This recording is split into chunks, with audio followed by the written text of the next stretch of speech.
Hello everyone. तो इस video में हम राज्यों का जो विधानमंडल है, स्टेट लेजिस्लेचर हम जिसको कहते हैं, जिसके अंतर्गत जो आर्टिकल्स हैं 168 से 213, इनको देखेंगे। तो पहली बार आए हैं तो सब्सक्राइब ज़रूर कर लेना। तो चलिए आगे बढ़ते हैं। देखो, यह भाग राज्यों में कानून बनाने वाली संस्थाओं की संरचना, कार्य और शक्तियों को परिभाषित करता है। यह केंद्र की संसद की तरह ही राज्य स्तर पर कार्य करता है। ठीक है, सबसे पहले इसकी गठन और संरचना को देखते हैं। आर्टिकल 168 जिसके अंतर्गत है राज्यों के विधानमंडलों का गठन।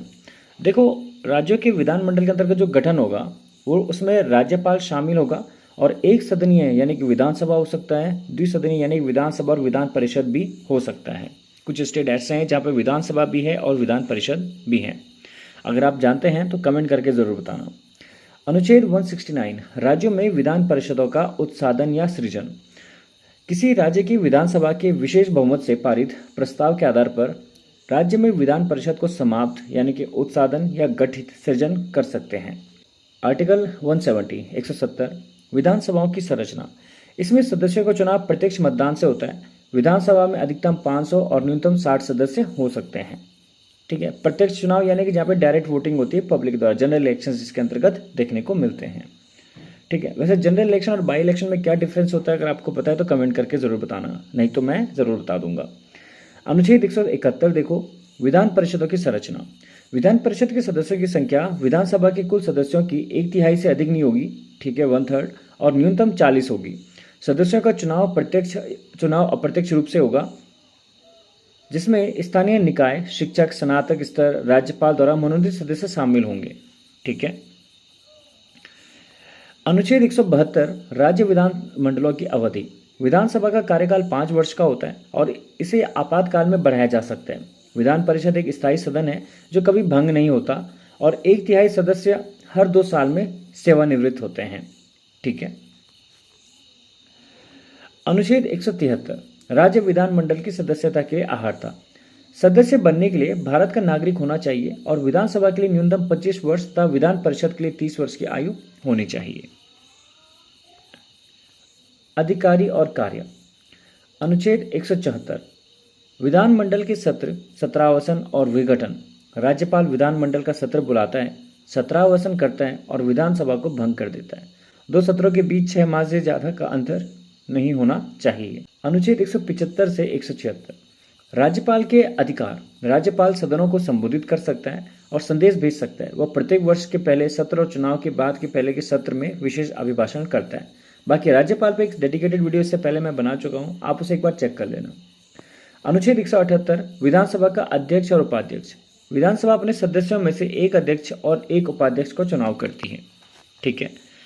विधायी प्रक्रिया और शक्तियां देखते हैं। विधायी प्रक्रिया और शक्तियां देखें। अनुच्छेद 196 विधेयकों को पुनः स्थापित करने के लिए और पारित करने के संबंध में उपबंध है। साधारण विधेयक किसी भी सदन में पेश किए जा सकते हैं और राज्यपाल की सहमति के बाद ही विधेयक कानून बनता है। अनुच्छेद 197 धन विधेयकों से विभिन्न विधेयकों के संबंध में विधान परिषदों की शक्तियों पर निर्बंधन, यानी कि विधान परिषद साधारण विधेयक को अधिकतम 4 महीने, पहली बारी में 3 महीने, दूसरी बार में 1 महीने तक रोक सकती है। ठीक है। अनुच्छेद 198 धन विधेयकों के संबंध में विशेष प्रक्रिया है। धन विधेयक केवल विधानसभा में पेश किया जा सकता है और विधान परिषद इसे 14 दिन से ज्यादा नहीं रोक सकती। इसकी सिफारिशें मानना या न मानना विधानसभा पर निर्भर करता है और इस तरह वित्तीय मामलों में विधानसभा की सभी शक्ति सर्वोच्च होती है। अनुच्छेद 200 आर्टिकल 200 देखो, विधेयकों पर अनुमति। जब कोई विधेयक दोनों सदनों से पास हो जाता है तो उसे राज्यपाल की अनुमति के लिए भेजा जाता है। राज्यपाल विधेयक को अनुमति दे सकता है और रोक सकता है या राष्ट्रपति के विचार के लिए आरक्षित कर सकता है। अनुच्छेद 202 देखिए, वार्षिक वित्तीय विवरण, बजट। राज्यपाल प्रत्येक वित्तीय वर्ष के लिए विधानमंडल के समक्ष राज्य का वार्षिक वित्तीय विवरण यानी कि बजट प्रस्तुत करवाता है। आर्टिकल 213 राज्यपाल की अध्यादेश जारी करने की शक्ति। जब विधानमंडल का सत्र नहीं चल रहा हो तो राज्यपाल को तत्काल कानून बनाने की आवश्यकता होने पर अध्यादेश जारी करने का अधिकार है। इस अध्यादेश को 6 सप्ताह के भीतर विधानमंडल द्वारा अनुमोदित किया जाना चाहिए। ठीक है।